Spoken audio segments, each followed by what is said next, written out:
Ujú.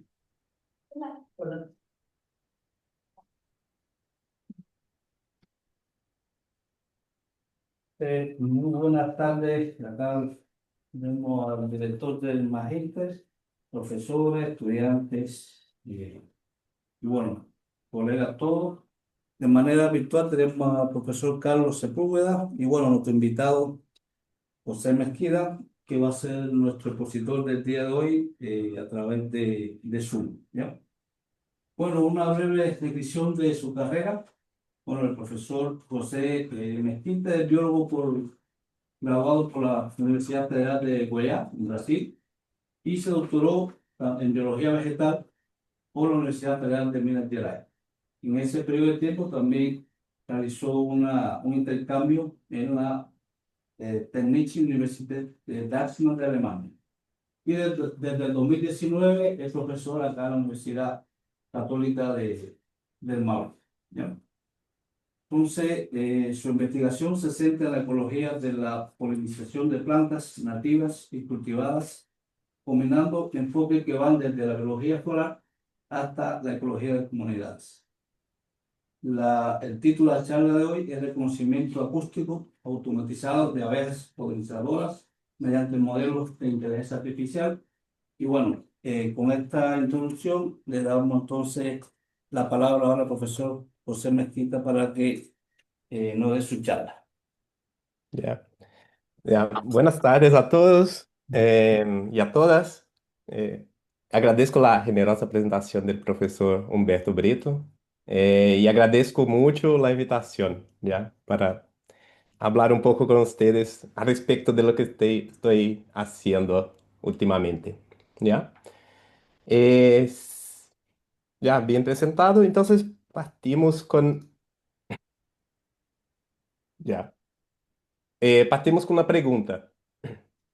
Bem, basicamente, qual é a relevância, qual a importância de distinguir espécies de abelhas? Qual a relevância disso? Para que saber se é uma espécie X ou outra, ou na Y, outra espécie?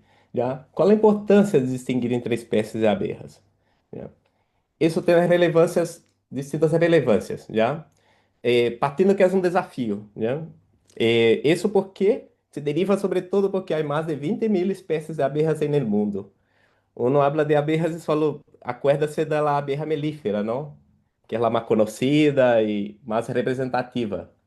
Pero la verdad que termina siendo una de 20.000 especies, 22.000 más o menos ahora, un número más actualizado en el mundo. Así que son muchísimas, ¿ya? Y además, distinguir essas espécies es muy complejo a veces. A menudo depende de características que estão a escala microscópica, ou seja, necessitando lupa ou microscópio para distingui-las, né?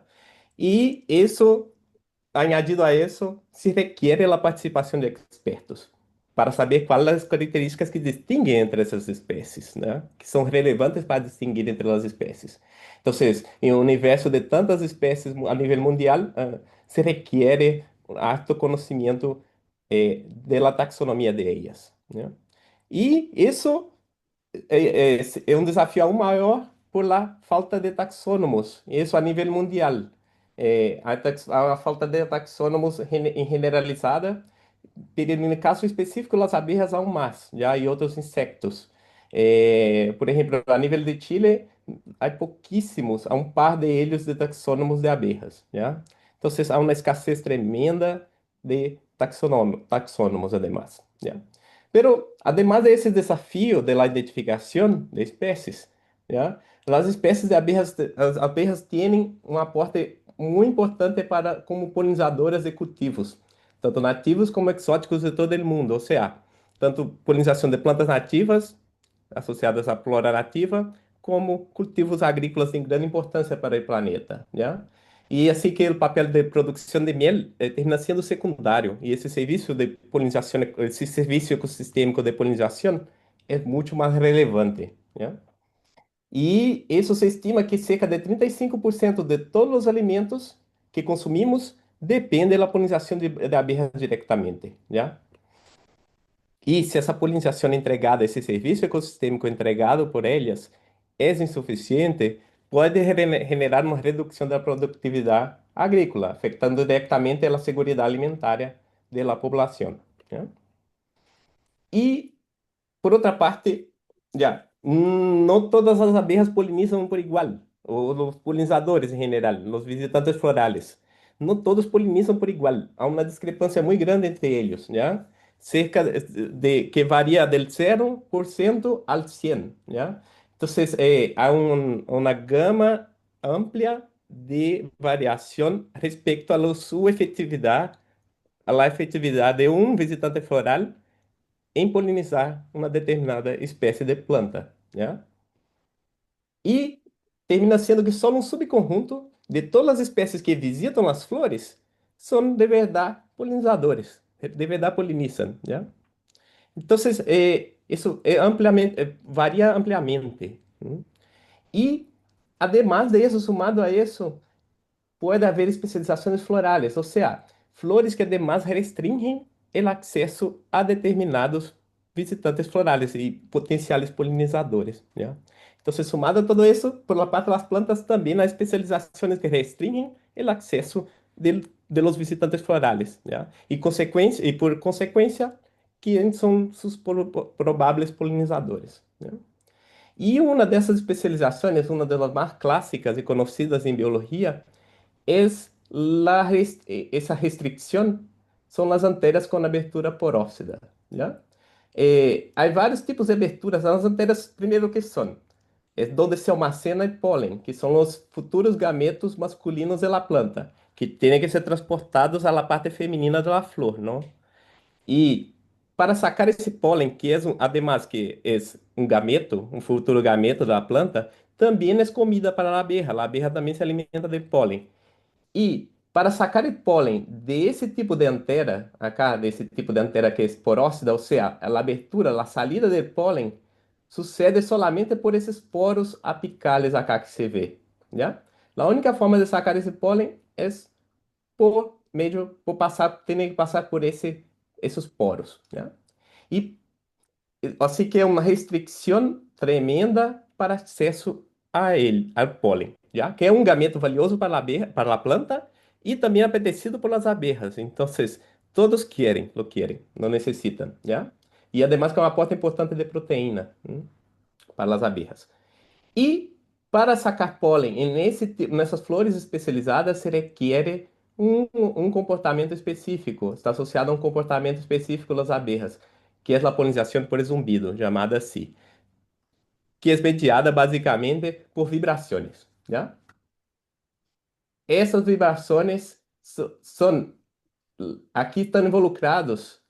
Aqui vemos um exemplo dela, já, de como é. Basicamente, a abeja se agarra a los estambres que se vê acá em amarillo, essas estruturas tubulares em amarillo, se agarra a eles e faz com que vibre, lo hacen vibrar, já? E isso termina sendo que o pólen que estava dentro das anteras, dentro desse tubo floral, se é expulsado. Miren, acá se pode apreciar uma nube como uma nube de pólen, de grãos de pólen blancos aqui saliendo, ¿ya? Entonces, ese mecanismo es altamente eficaz, eficiente para remoción de polen en ese tipo de anteras, ¿ya? Pero, de parte das abelhas, nem todas são capazes de fazer esse comportamento, ¿ya? Não são capazes, nem todas são capazes de recutá-lo, ¿ya? E essa vibração, esse movimento de vibrar as anteras, expulsa o pólen todo.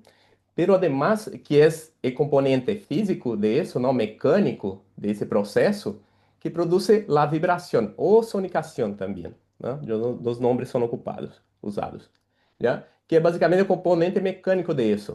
Pero además también es producido un zumbido, ¿ya? Un zumbido, parecido con el zumbido producido por consecuencia de la vibración, es producido también un zumbido, que es el componente acústico de esa interacción, ¿ya? Aqui vemos um exemplo em câmera super lenta, como esse processo funciona, já?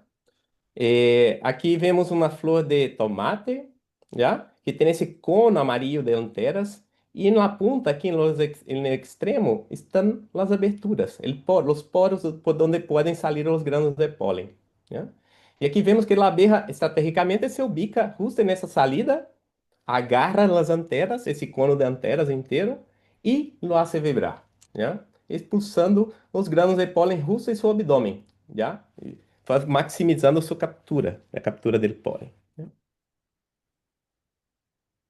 Bien, pero a aplicación de eso es que hay varios cultivos importantes a nivel mundial que se benefician de la polinización por zumbido, que tienen ese tipo de anteras, ya, de tipo porócidas, y que se ven beneficiados por esa polinización, por la vibración de las anteras. Y por último, la polinización por el zumbido, ¿ya? Un ejemplo de ellos es el tomate, donde la polinización por zumbido o polinización por vibración incrementa la productividad en un 64%, ¿ya? Es altísimo la dependencia de ese cultivo por ese tipo de polinización. El arándano también, aún más dependiente, cerca de 70% de incremento en la producción debido a ese tipo de polinización, ¿ya? La berenjena, outro exemplo, já, que se vê se vê a produção incrementada por la polinização por zumbido. Já. Em geral, se aprecia um incremento tanto no cuajado de frutos, número de frutos produzidos, pero também na qualidade do fruto, que se vê reflejada por o peso e o número de semillas produzidas por fruto. Já. Bien, aplicado a isso, eu cheguei acá a Chile e me perguntei. Sempre estudei esse cultivo e todo, era sempre mi tema de investigação. E me perguntei, que cultivo importante para a nível nacional há? E cheguei al arándano, ¿ya? Que é uma ericácea da família Ericaceae, ¿ya? É um vaccinium, ¿ya? Que é pariente de outros berries também importantes a nível mundial, como o cranberry, ¿ya? E esse era são um dos cultivos mais importantes para a nível nacional, já, a Chile. E justamente tem presença dessas anteras porócidas, um grande indicativo, um forte indicativo que essas plantas estão involucradas na polinização por zumbido, já? Porque tem essas anteras porócidas acá que se pode apreciá-las acá, amarillas aqui um pouco adentro, já? O que se vê mais grande acá, essa estrutura mais externa, es el estigma, ya la parte femenina de la flor. ¿Ya? Y acá en el basis, que se ve como os pétalos ordenados como una campana, ¿no? Esos son los pétalos, y acá se ven las anteras, a punta de ellas. ¿Ya? Entonces, partimos con ese cultivo, ¿ya? Emblemático, importante a nivel nacional, tanto para consumo nacional como para exportación, ¿ya? Entonces, en ese cultivo encontramos 17, en 2 años de muestreo que hicimos en ese cultivo, encontramos más de 17 especies de insectos visitantes. Acá tienen una muestra de la diversidad que hay, ¿ya? De varias, tanto abejas como moscas, mariposas, eh, una ampla diversidad de insectos visitantes que encontramos durante esos 2 años de muestreo, ¿ya? E dessas 17 espécies de insectos, 11 eram abelhas, a maioria, né? Indicativo que está associado a uma polinização associada a abelhas, né? E relacionada à vibração, né? La maior parte das visitas que essas plantas, essas flores recebiam, durante essas visitas não ocorria a sonicação, não havia sonicação, né? E um 45% solamente das visitas era com sonicação, ou seja, com vibração das anteras, ¿ya? Com a polinização por zumbido. Entonces, y eso en parte se explica por qué. Porque las flores del arándano también tienen néctar, ofrecen néctar. Entonces, visitantes que iban por néctar no necesariamente requerían vibrar, ¿ya? No requería la vibración para sacar néctar de las flores, ¿ya? Bien, ¿y qué encontramos? Bien, encontramos que las especies, el cuajado de frutos es influenciado por quien visita, depende de quien visita, ¿ya? Por ejemplo, Um controle aqui negativo é de flores que não foram absolutamente visitadas. Essas flores não visitadas de arándano produziram frutos, já? Pero com uma ordem de 0,5 frutos, já? Muito poucos para a produção, nível produtivo. A abelha melífera, as visitas por abelhas melíferas produziram frutos 3 vezes maiores, perdão, 3 vezes mais frutos que flores que não foram visitadas, indicativo que a visita por agentes bióticos incrementa-se a polinização. Pero curiosamente, a abelha melífera não é capaz de fazer zumbido, não é capaz de fazer zumbido nas flores, fazer vibrar as flores, perdão, ¿ya? Pero por outra parte, outras abejas nativas que sim eram capazes de vibrar, produziram frutos com tamanho com tamanhos não, uma quantidade muito maior de frutos, como o abejorro nativo, já? Que é uma espécie nativa que está em peligro de extinção, já um abejorro nativo, já o moscardão também chamado, o bombos albome, que produziu muito mais frutos que a abeja melífera, já?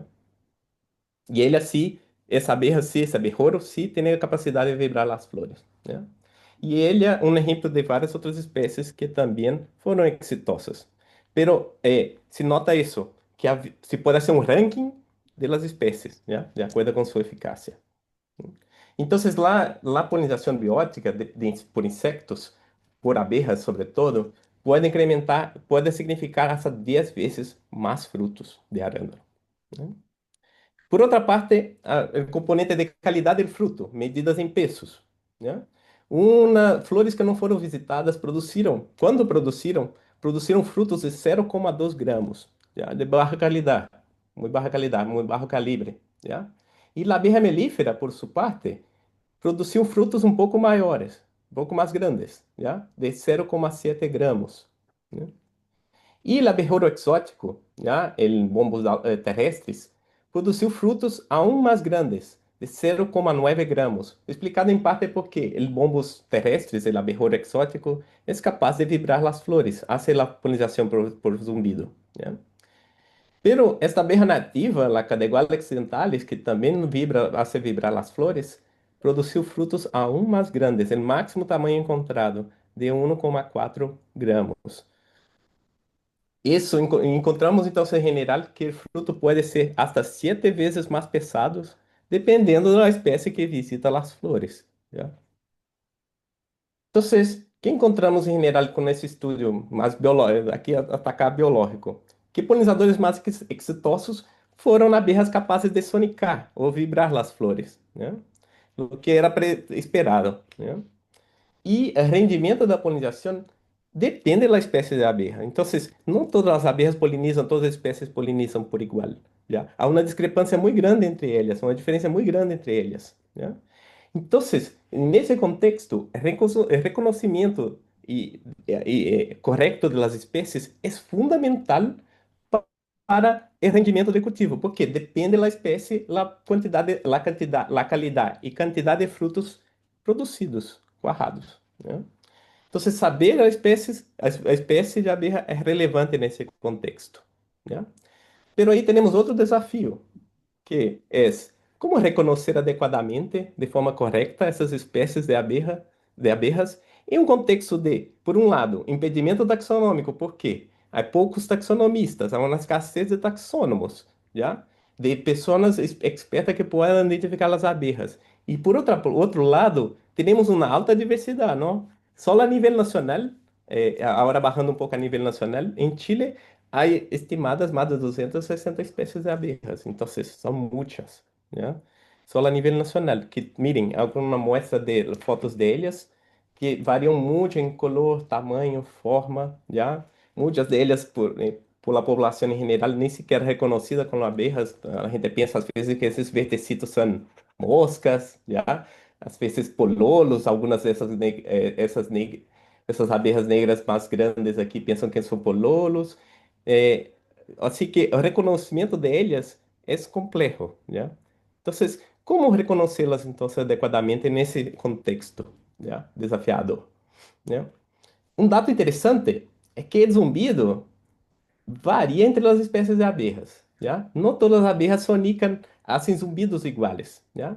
y las propiedades tienden a variar entre las especies. Sería como una especie de huella de cada abeja, de cada especie de abeja. Tenían su huella acústica, ¿ya? Sonando con zumbidos distintos entre las especies, ¿ya? Aquí no sé si se puede escuchar o no. Ah, a ver. Mm, que tengo aquí los zumbidos para que puedan escuchar.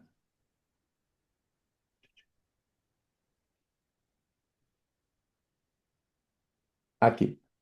Tenho três muestras de zumbidos de especies de abejas acá, para que se, não sei se se pode escuchar bem. A ver.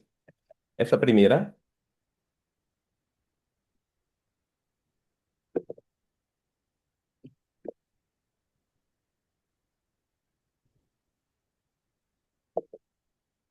já. Esta outra espécie.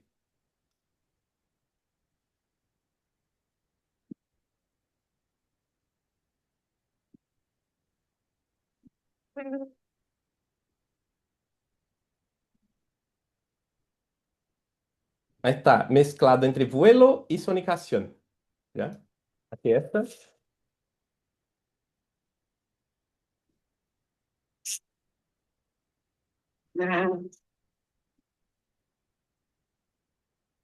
Vocês podem apreciar que há diferenças acústicas entre as espécies de abejas, já?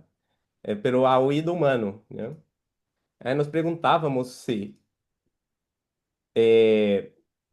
essas características poderiam ajudar a distinguir as espécies entre as espécies, né? Pero nos encontramos com um grande desafio. As características acústicas, que são representadas acá, nesse caso, por espectrogramas, por esses gráficos de sonido, variam muito ao longo do tempo, são muito complexas, né? Tem muitas variações temporales, né? Espectrales. Assim que, pero se distinguem, parece ser que se distinguem entre as espécies, são distintos entre as espécies, né? Pero são ao mesmo tempo muito complexas, né? E difíceis de analisar, muito complexas para analisar-se com estatística, modelos métodos estatísticos estándar, né? Então, nos deparamos com esses desafios, né? E que pensamos em usar modelos de machine learning para reconhecimento de elas, né? Basando-se nesse conceito que elas, cada espécie tinha sua huella acústica. Bien, y para eso, ¿qué hicimos? Fuimos a terreno, ¿ya? Eso requiere ahí expertos para que graben, conozcan las abejas y que graben los zumbidos correctos de las especies, ¿ya? Entonces fuimos a terreno, é um trabalho muito largo de terreno de encontrar essas espécies, de gravar vários áudios delas, ¿ya? Com essas gravadoras, com gravadoras especializadas que depois montamos uma biblioteca de áudios, né? E com seus respectivos espectrogramas, seus gráficos de zumbido, né? Deles acústicos, né? Então, montamos essas bibliotecas para cada espécie de abelhas que íamos encontrando, gravando, né? E tínhamos então essa coleção e de elas hicimos, por um taxonomista especializado, se identificou quem era a espécie de abeja, já? Se identificou e identificou además partes do áudio onde haviam zumbidos, já? E que tipo era. Depois passávamos por um processamento para aumentar o número de muestras, porque encontramos que haviam poucas, já? E usamos esse mix-up, que é basicamente uma ferramenta que mescla dois tipos no caso acá de imagens, duas imagens de um gato e um perro, em uma imagem intermédia, com o fim de produzir mais ruído e mais muestras para os modelos, já? Después lo que hicimos fue transformar esos espectrogramas a la escala de Mel espectrograma, a essa escala de esses espectrogramas que são melhores analisados por los modelos, melhor interpretados, ¿ya? Depois disso, passamos por Spectral Argument, que basicamente mascara bandas del espectrograma, como se vê acá, bandas na horizontal e na vertical para de novo produzir e produzindo um espectrograma mascarado, com partes mascaradas, para tratar justamente de incrementar o número de muestras, né, artificialmente. Depois se divide essas muestras de áudio entre um grupo de treinamento para treinar o modelo e outro grupo vai para a validação do modelo, né? E depois hicimos isso várias vezes para fazer validação cruzada, né? Entonces, ¿qué objetivo era? ¿Qué queríamos hacer entonces en eso todo? Teníamos un lado los espectrogramas, los audios grabados, representados por los espectrogramas, ¿ya? Y por otro lado, las especies de abejas. Y queríamos con el procesamiento con Machine Learning, específicamente con CNNs, ¿ya? Asociar los espectrogramas a la abeja que lo produció, ¿ya? Y las redes neuronales, las CNNs, lo hicieron con acurácias variadas dependendo da espécie, né? E junto com essa acurácia de los modelos, temos também informação de quão buenas essas abejas eram para polinizar o cultivo. Então, teníamos a informação biológica representativa disso também, já? Quanto essa espécie de abeja em particular, aporta à produção de cultivo, efetivamente. Então, uma combinação basada em la identificação automática de espécies, mas associadas com seu rendimento polinizador, né? Seu serviço ecossistêmico, né? E com esse modelo obtivemos um F1, uma acurácia de uns 74%, mais ou menos, que pode ser considerada barra com comparação com alguns modelos estándares de machine learning, né? E aí buscamos alternativas, buscamos modelos mais novos, famosos transformers, né? Que são arquiteturas neuronais basadas em atenção, né? E que derivou ChatGPT, por exemplo, derivar um transformer, não? Então, essas arquiteturas mais avançadas, mais novas, tratamos de aplicá-las ao caso de identificação de abejas por el zumbido, né? E tratando de buscar essa última geração de modelos, a ver se podem melhorar nossa acurácia, né, nessa identificação automática, essa identificação de abejas, né, por el zumbido. Então, o nosso objetivo foi aplicar esses novos modelos à tarefa de reconhecimento acústica de abejas polinizadoras de laranja, né? E comparar depois seu rendimento com as CNNs, né? E encontramos que sim, os transformers superaram as CNNs, né, nessa tarefa de identificar abejas acusticamente, um incremento de mais ou menos 10% em relação às CNNs, que é muito, né, no nosso contexto. Eh, e se volvió estado de arte para reconocimiento acústico de abejas, los modelos Transformers, ¿ya? Pero esos modelos no son del todo perfectos, ¿ya? Tienen muchas limitaciones también, ¿ya? Una de ellas es que dependen de un preentrenamiento para que sean buenos en la tarea de identificar abejas acústicamente, ¿ya? Los modelos dependen de pré-entrenamiento, ¿ya? O que custoso por um lado e se alarga o processamento também, né? Também os transformers tiveram um problema por uma maior dependência do pré-treinamento dos dados para superar as CNNs. Perdão, e isso também se reflejou em um sobreajuste de los modelos, um overfitting, já? Que é representado por esse gap, essa brecha entre el desempeño, el rendimiento de los modelos para el preentrenamiento en el conjunto de training, de treinamento y de validación. O sea, los modelos están sobreajustados a nuestros dados, ¿ya? Entonces, ese gap, esa diferencia entre los dos acá, indica overfitting o sobreajuste, ¿ya? Del modelo a nuestro caso. Y lo que dificulta la generalización del aprendizaje desses modelos, né? Ya. E creemos, então, onde vino esse problema? De que deriva esse problema? Creemos que, sobretudo, por a falta de dados, né? Isso por quê?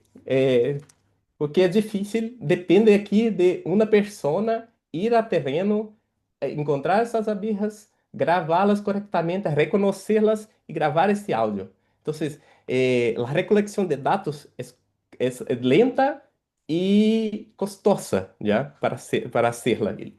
Entonces, eso fue un gran limitante, ¿ya? Entonces, de eso todo también, y además de eso, sumado a eso, tenemos una gran diferencia de muestreo entre las especies. Acá, miren, una especie con 764 samples, muestras, y otras con 15, 24. Entonces, hay un gran desequilibrio entre los datos, ¿ya? Entre las especies. Eso incrementando, dificultando la identificación, porque algunas especies el modelo tiene muchos audios para aprender y otras le falta. Y eso implica, disminuye su acurácia para identificar algunas especies en particular, ¿ya? Bien, dicho eso, tenemos algunas conclusiones y algunas perspectivas futuras, ¿ya? Entonces, los modelos tienen potencial para reconocimiento automatizado, se nota isso, de acústico de abejas. E o reconhecimento quizás por ser automatização entre comillas, porque pode, aí futuro, uma futura projeção, já? Todavia não chegamos acá. Pero encontramos que os modelos têm potencial para reconhecimento acústico das abejas, basado nessa diferença, as diferenças, las firmas acústicas entre espécies, distintas entre as espécies, né? E os modelos efetivamente parece que encontraram parte dessas diferenças, né? Pero há margem para melhora, já? Buscar modelos com melhores desempenhos. Parece que os modelos de última geração, los áudios, esses reconhecimento acústico se vê beneficiado por modelos de última geração. Pero pode ser que não também. Pero não é essa tendência de encontrar que Transformers foram melhores que CNN e CNN, por sua vez, foram melhores que os modelos clássicos de machine learning e nos indica que há possibilidade para melhora. Né? E também, por outra parte, temos que mitigar a escassez de dados com isso desequilíbrio, né? As diferenças entre as classes de abelhas. E aumentar o muestreo. Isso depende de muito trabalho em terreno, já? Pero poderia ser enfocado nas espécies menos representadas, para diminuir, por lo menos diminuir o desbalanceio entre classes, né? Pero tem um potencial aí para generalização. Se pode ampliar a outros cultivos que são polinizados por zumbido, não só o arándano. Como eu disse, o tomate, a berenjena, o kiwi. Vários outros cultivos também são polinizados por zumbido. Depende desse tipo de polinização. E em paralelo com isso, o que queremos chegar ao futuro é produzir uma app capaz de reconhecer as abelhas, que tenham esses modelos incorporados, esses modelos que possam reconhecer adequadamente as espécies de abejas, né? E isso, por último, seria um incentivo aos agricultores para que, ojalá, adoptem práticas agrícolas mais respeituosas com os polinizadores, sobretudo nativos, né? Que são muito pouco valorados, que não têm seu valor reconhecido por eles, né? E que veem que essas abejas nativas de Chile são importantes para seu cultivo e seja um incentivo para que eles las protejam, né? Conservem seu habitat natural, né? Eso, les agradezco la atención, la invitación más una vez y aquí dejo unas fotos del equipo de trabajo que no podría ser un trabajo de una única persona, son equipos grandes, ¿ya? Así que les agradezco mucho la atención. Muchas gracias, José. Un fuerte abrazo. Bueno, estamos ahora en pregunta presencial. Después vamos a ir ya. Por acá hay una pregunta. Si quieres acerca de pues, el tema de audio. De Eh, bueno, primero que todo agradecer por la presentación del trabajo. Encuentro que es una excelente aplicación lo que se está haciendo. Me gustaría saber en cuanto un poco al estado del arte, lo que es el reconocimiento de especies en base al sonido. Si es que hay algún como búsqueda de aplicación de otras redes, como serían las redes neuronales convolucionales, por ejemplo, que igual están dentro del estado del arte actual o solamente se van a enfocar en trabajar con redes Transformers, que igual, si bien es cierto, tienen un rendimiento mejor comparado a las convolucionales normales, Ujú. igual tienden a ser más pesadas y las recurrentes con convolucionales tienden a estar entre medio, pero presentan un rendimiento levemente mejor. Ah, muy buen punto. Yo pienso lo mismo. los transformers son buenos, pero son caros, computacionalmente caros, ¿no? Para ejecutarse, son pesados, como dijiste. Así que, no, estoy abierto a otras posibilidades, ¿ya? Probamos, terminamos ahí con Transformers por, no sé, por distintas razones. Pero modelos más sencillos, por ejemplo, no tan pesados, con menos gasto computacional, también podrían ser adecuados. Incluso, nosotros tuvimos buenos rendimentos con, por ejemplo, modelos que son más los clásicos de Machine Learning. Hay algunos modelos que fueron muy exitosos también en la identificación. ¿Ya? Entonces, sí, otras redes neuronales, por ejemplo, podrían ser muy eficientes en el reconocimiento acústico de abejas también. Estoy abierto a lo que se proponga, la verdad, para que la idea es tratar de mejorar el rendimiento. Así que sí. Y otra pregunta con respecto a si es que a mí lo que me interesa igual saber es qué tanto influye las técnicas de aumento de datos en el rendimiento de una misma red. Porque, por ejemplo, normalmente igual se suele usar datos reales, nomás que sin un preprocesamiento tan profundo. Ujú. Igual revisando como análisis del estado del arte actual, repitiendo un poco como el contexto anterior, me he dado cuenta que replican mucho la misma red para la misma tarea. Sin embargo, modifican mucho las técnicas de aumento de datos, y esto a su vez también significa en distintos rendimientos, pero en este tipo de trabajos que son clasificación de eventos de sonido, por así llamarlo de una forma, eh, ¿tiene alguna injerencia en cómo se tratan los datos previamente con respecto al aumento de datos? Ah, yo tengo sus mismas limitaciones, que soy como biólogo. Eu tenho um conhecimento limitado aí nisso todavia, assim, como que estou aprendendo a parte computacional, ¿ya? Perdona mi ignorância no tema, ¿ya? No te preocupes. Pero, eh, sí, vimos que o aumento de dados, particularmente em Transformers, fazendo essas técnicas de pré-processamento aí que les comentei, para el caso particular de los Transformers, ayuda en su desempeño, en su rendimiento, ¿ya? Para la tarea. Pero isso não se aplica, por exemplo, a los modelos clássicos de machine learning. Assim que temos resultados que são assim, não há um direcionamento a respeito. Por lo que entendi, o que hicimos hasta ahora, eh, tem um efeito mixto, como bien dijiste também. Então,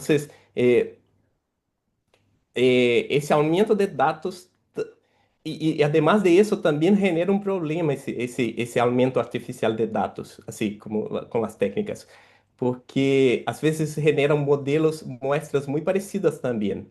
Já acusticamente, na parte acústica, vimos isso, que termina generando falsas réplicas, já?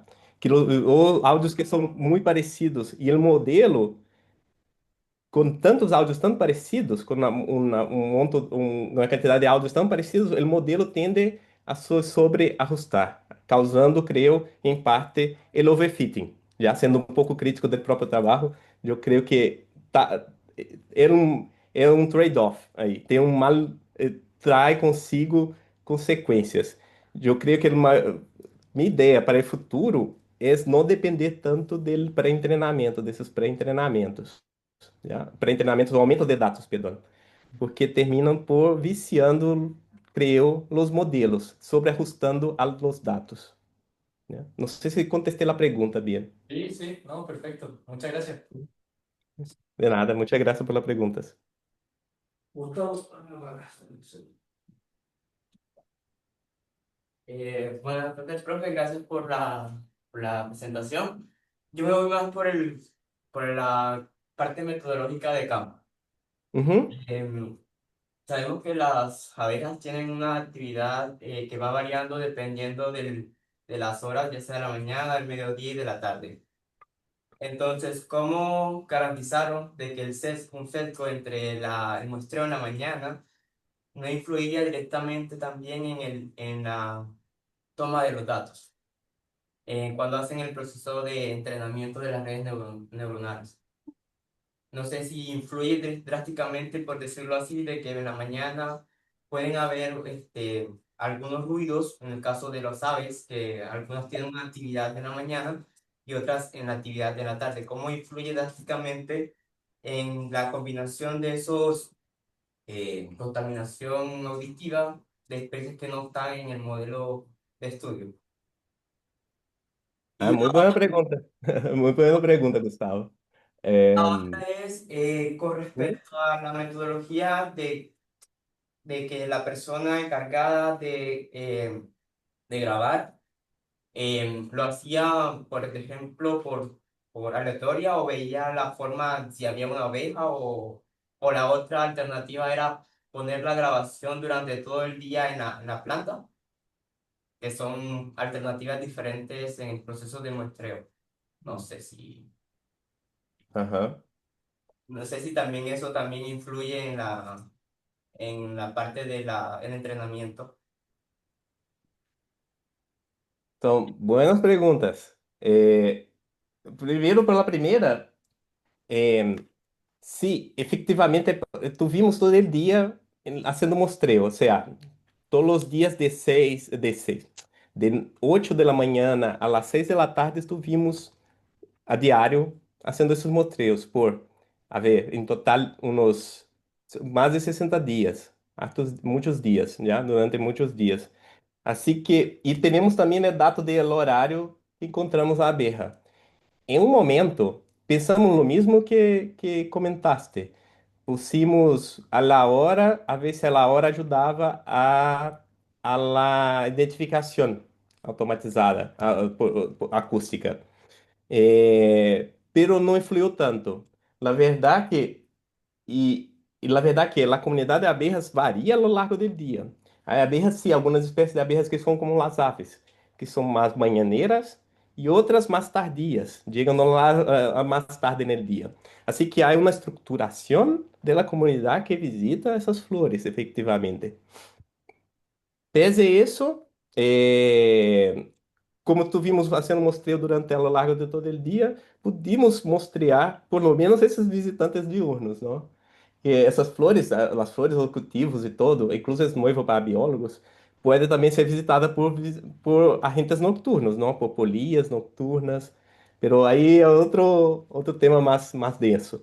Pero dos diurnos, nós hicimos um mostreo que foi capaz por lo que vimos, porque lo que depois testamos, porque hicimos depois uma validação de isso, que mostramos a comunidade, la comunidade de espécies que havia nesses huertos, nesses huertos de arándano. Né?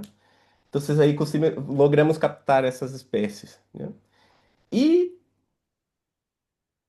por outra parte, lá mostrei durante... Já. Poderíamos emplear outras técnicas se de muestreo, ¿ya? Respecto a tu segunda pregunta. Por ejemplo, con cámaras trampa, ¿no? Con grabación de videos y junto con de audio. Y después una identificación. Se puede hacer eso. Se hace eso para varios organismos, ¿ya? Para biomonitoreo de organismos. Pero en caso particular de abejas y otros insectos, es muy difícil la identificación correcta por videos o fotos, ¿ya? Termina requeriendo una recolecta del individuo, de la abeja, e para identificação depois em laboratório com lupa, microscópio, claves claves de identificação, claves dicotômicas. Então, a identificação em terreno é muito difícil, já, em geral. Por isso, nós recolectamos as abejas. Tuvimos que, hicimos uma matança, sim. Tenho que subir, porque foram vários indivíduos que tuvimos que recolectar para levar ao laboratório porque não era possível, em muitos casos, não identificá-las corretamente com segurança em terreno. Né? Ah, Então, dificulta esses mostreios autônomos, diria eu, não? Isso lo dificulta. otra pregunta es, por ejemplo, el tipo de flor, en este caso la flor de arándano tiene como una especie de que los pétalos lo tienen fusionados. Corresponde a Ujú. la significación. Eso no también hay como un efecto de rebote entre el pétalo y el sonido. No ve también influenciado también a la hora de tomar el dato, pues ya que hay como vibraciones en el pétalo, también está influenciando también en el tipo de cómo va la vibración de que ellas producen. No sé si también influye también en la hora de la toma de los datos. Ah, sí, sin duda. Incluso tenemos un caso aquí tenemos una foto de una abeja que es grande, ¿no? Que es mayor. Aquí en el caso, aquí que una que es más grande que mucho más, un poco más grande, poco no, más grande que la flor, ¿no? Pero había abejas que eran pequeñas, incluso se metían por adentro de ese conjunto de los pétalos en esa campana, se metían ahí por adentro y vibraban desde ahí adentro. Entonces, variaba, la verdad que sí, varió mucho entre las especies, incluso la misma especie de abeja, entre individuos distintos de la misma especie de abeja varió mucho el zumbido en decorrencia de eso, de se agarraba a los pétalos durante la vibración, se agarraba directamente a los estambres, si la abeja se posicionaba afuera, adentro de la flor.